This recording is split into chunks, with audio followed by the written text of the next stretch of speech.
Olá, alunos do quarto ano do CMPM5. Hoje teremos a nossa segunda aula de língua portuguesa. Iremos falar sobre conto, poema visual, substantivo simples e substantivo composto. Iremos utilizar o livro Trilhas, módulo 1, no capítulo 1. Abram o livro de vocês na página 8, no capítulo 1, que tem como tema "Dê palavras à sua imaginação". Mas o que a imaginação faz? A imaginação, ela nos ajuda a refletir sobre nós mesmos e sobre o mundo. Por meio dela, criamos um mundo à parte que nos faz sonhar e projetar nosso futuro. Também, ela nos proporciona momentos de diversão e de muita satisfação. Bom, observando aqui nas páginas 8 e 9, há uma imagem. Descreva o que você vê nesta imagem. Observando, você pode verificar que há a mistura de dois ambientes, um quarto e um ambiente aquático. Pode ser um mar ou piscina. Há uma cama, móveis, objetos que representam peixes, sereias, baleias, caranguejo e uma criança nadando. E o que a imagem provoca em você? Uma imagem ela pode provocar vários sentimentos. Pode provocar estranheza, humor, admiração. Aqui vocês podem observar que a imagem ela foi bem criativa, né? Deu asas à imaginação, onde tudo é possível. Agora vamos para as páginas 10 e 11. Tudo tem pelo menos um nome. Desenvolvemos desde pequeno a necessidade de dar nome às coisas. Você já encontrou algo que não tenha nome? Você já nomeou alguma coisa? O texto que você vai ler a seguir traz uma explicação bem divertida sobre a criação dos nomes de tudo que existe. Trata-se de uma máquina que dá nome a todas as coisas que existem no mundo. Quando vocês estiverem lendo, contornem as palavras que não sabem o significado e depois consultem um dicionário, ok? Vamos ler o texto agora. Qualquer coisa. A máquina de dar nome às coisas ficava no reino das palavras. Era máquina poderosíssima e trabalhava sem parar para dar nome a tudo quanto existe no mundo. Era assim: de um lado, uma fila enorme de coisas sem nome, esperando para entrar na máquina. Do outro lado, cada coisa já saía nomeada, batizada, identificada, pronta para ser lembrada, falada e usada. A máquina de dar nome às coisas escolhia o nome na hora. Coisa redonda era bola, gostosura, marrom era sorvete, fruta pretinha era jabuticaba e amora também.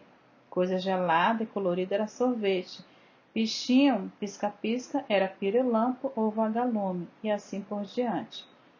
Tinha dias que a tal máquina amanhecia romântica e só inventava nomes assim: benzinho, saudade, ternura, arco-íris, beija-flor. Nos dias em que estava mal-humorada, lá vinham tabefe, pontapé, bandido, estupidez e coisas piores ainda. Às vezes ela misturava os nomes e era um desastre, como no dia em que inventou borbonhoca e minholeta. Os dois nomes se estranharam, entraram de novo para a máquina. Ela sacudiu, sacudiu e afinal saíram de novo.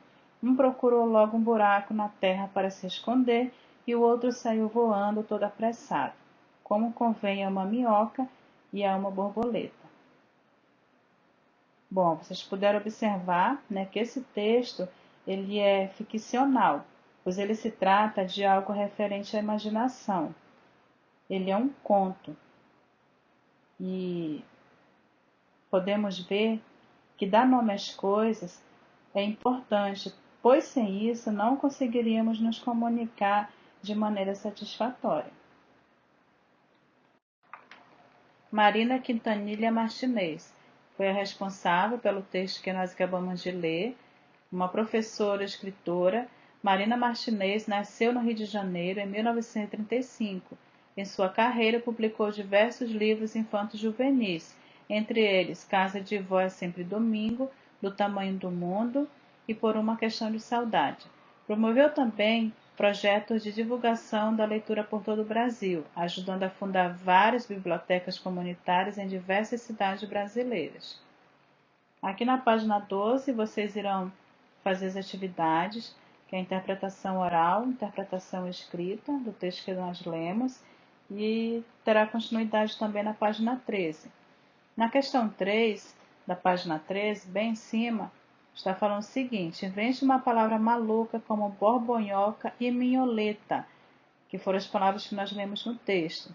Aqui vocês irão unir partes de palavras diferentes e formar novas palavras. Aqui na página 14 está dando continuidade às atividades de interpretação do texto. Logo mais em cima está sendo enfatizado os valores que devemos tentar manter sempre o bom humor, pois é bem melhor ouvir dizer palavras como benzinho, saudade, ternura do que pontapé e estupidez, você não acha? Embaixo temos o conceito do que é conto, que é uma narrativa fictícia que apresenta narrador, que narra os fatos, personagens, aqueles que praticam ações na história, tempo quando os fatos acontecem e espaço onde os fatos acontecem.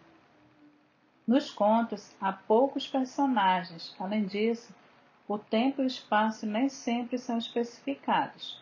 Os contos podem tratar de temas variados, e ser de mistério, de terror, contos de fadas, entre outros.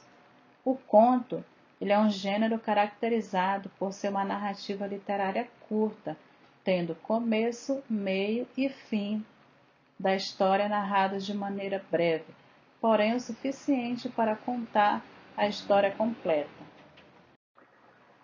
Elementos de um conto: personagens, um ou mais seres vivenciando a história. Esses seres podem ser pessoas ou até mesmo animais, objetos e seres imaginários. Narrador é a voz que conta a história dentro da narrativa. Ele pode ser um narrador personagem, né, aquele que participa da história, ou um narrador observador. Tempo. Tempo de duração entre o início e o final da narrativa e da época em que a narrativa ocorre. Espaço, onde os personagens situam-se. Enredo é o que acontece na história, ou seja, a sequência de ações. Conflito, uma situação gerada por uma das ações iniciais. A estrutura é a introdução, desenvolvimento e conclusão. Os tipos de contos. Há os contos de fadas, os contos de terror, conto fantástico, contos realistas e contos populares, que é passado de geração a geração. Quando nomeamos algo, estamos usando os substantivos, que é uma classe de palavras que nomeia animais, objetos, pessoas, lugares, etc. Ou seja, dá nome tanto a seres reais quanto a seres imaginários. Nesta seção, vamos retomar o conceito básico do substantivo, que é nomear tudo o que existe, seja no mundo real, seja no imaginário. Aqui na página 15, vocês farão essas atividades.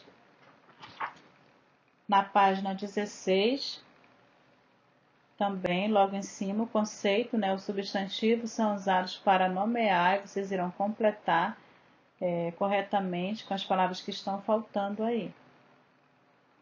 Substantivo simples e substantivo composto. Você sabia que um substantivo pode ser formado por uma ou mais palavras? Isso nós já vimos.